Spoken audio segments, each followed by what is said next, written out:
নির্বাচন দিতে হবে। সংগ্রামী ভাইয়ের আমার, নির্বাচনের জন্য লেভেল প্লেইং ফিল্ড তৈরি করতে হবে।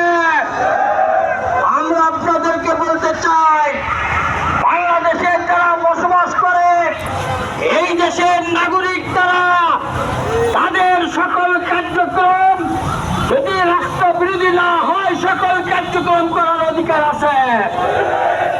আমরা লক্ষ্য করে দেখছি একটা গোষ্ঠী মত সৃষ্টি করে জামাত শিবিরের কাজকে স্তব্ধ করে দিতে চায়।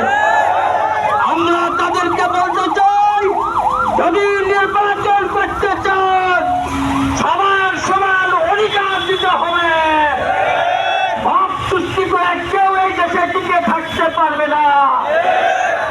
এর বাস্তব দৃষ্টান্ত হাসিনা এবং আওয়ামী লীগ এবং 14 দল তার দৃষ্টান্ত পেশ করেছে। সংগ্রামী ভাইয়ের আমার, এই জন্য এই 5 দফা দাবির সরকারকে মেনে নিতে হবে। এই 5 দফা দাবি এই দেশের মানুষের কল্যাণের জন্য দাবি করা হয়েছে। এ পর্যায়ে আপনাদের সামনে খুবই সংক্ষেপে বক্তব্য রাখবেন বাংলাদেশ জামাত ইসলামী বগুড়া জেলা শাখার কর্মপরিষদ সদস্য, শেরপুর উপজেলা পরিষদের সাবেক vice chairman advocate Abdul Halim ভাই। সংগ্রামী সভাপতি, নেতৃবৃন্দ এবং সমবেত